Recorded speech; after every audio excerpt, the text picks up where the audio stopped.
El agua es vida, seguro que hemos oído esa frase 1000 veces, y es que es una de las verdades más básicas que existen, pero detrás de esa sencillez se esconde una complejidad enorme. Hoy vamos a meternos de lleno en qué significa de verdad que el agua sea un derecho humano, veremos cómo se intenta proteger con leyes y sobre todo vamos a tratar de entender por qué, a pesar de todo, sigue siendo una fuente constante de conflictos.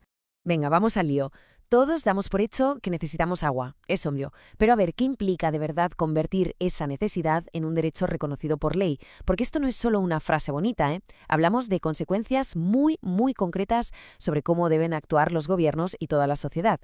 Y aquí está la definición, digamos, oficial. La clave es entender que no se trata solo de abrir un grifo y que salga agua. Fijaos en todos los detalles. El agua tiene que ser suficiente para el día a día. Tiene que ser salubre, o sea, que se pueda beber sin peligro, accesible, que no haya que caminar kilómetros para conseguirla, y asequible, que su precio no te impida pagar la comida o la casa. Al final, es un derecho con muchas caras que lo que busca es garantizar algo tan básico como la dignidad y la supervivencia. Claro, esta idea no es solo teoría. De hecho, muchos países ya la han metido de lleno en sus leyes para que no se queden palabras. Vamos a ver un ejemplo que lo deja clarísimo. Fijaos bien en esto. Es el artículo 1, el primero, de la Ley de Recursos Hídricos de El Salvador. El texto no puede ser más directo. El Salvador reconoce el derecho humano al agua. Esto lo cambia todo, porque una idea universal pasa a ser una obligación legal para el Estado. Una obligación de asegurar que todo el mundo tenga agua de calidad, en cantidad suficiente y a su alcance. Justo los pilares que acabamos de comentar. Y ojo, porque aquí viene la parte seguramente más potente de la ley.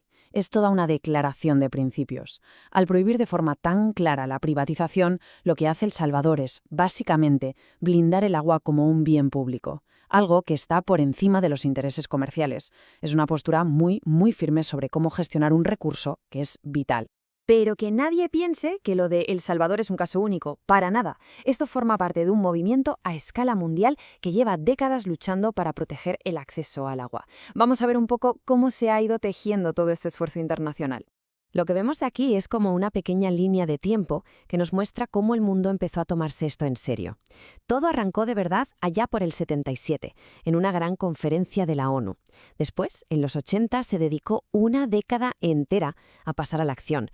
Y hoy en día, pues tenemos los días mundiales que nos sirven de recordatorio cada año para que no se nos olvide lo importante que es esto. Vamos, que es un compromiso que viene de lejos. Y de todas estas iniciativas, claro, salieron objetivos muy prácticos. La idea no era solo hablar, sino hacer cosas. Se pusieron sobre la mesa metas muy claras. Primero, evaluar la situación real de cada lugar. Después, crear planes para mejorar los servicios. Asegurar que el acceso llegue a todo el mundo. Y algo fundamental, que los países colaboren entre sí con técnica y dinero para que nadie se quede atrás.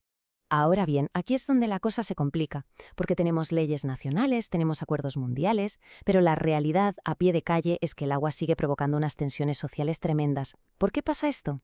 Pues parece que la clave, según los que saben de esto, está aquí. Un conflicto por el agua no es una simple pelea. Es una situación muy compleja, con un montón de gente y entidades metidas, cada una con sus propios intereses. Y lo más revelador es por qué empiezan. Casi siempre es por falta de previsión, por no haber dialogado o planificado a tiempo. En resumen, son fallos de gestión. Lo bueno de esta tabla es que nos ayuda a poner orden. No todos los conflictos son iguales. El primero es curioso, el de no usuarios. Imagina una empresa que tala un bosque. No usa el agua del río, pero su acción afecta, y mucho, a la cantidad y la calidad de ese agua.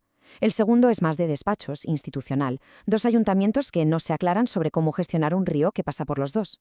El tercero es el clásico, el que nos imaginamos todos.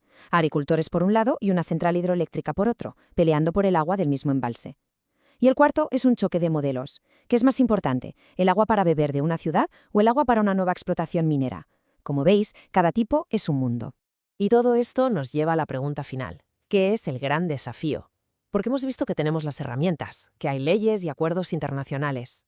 Pero a la vez, los conflictos en el día a día no solo siguen ahí, sino que a veces van a más. Así que la pregunta que se queda en el aire es precisamente esa. ¿Cómo conseguimos cerrar esa brecha entre el derecho que está escrito en un papel y la paz social en las orillas de nuestros ríos?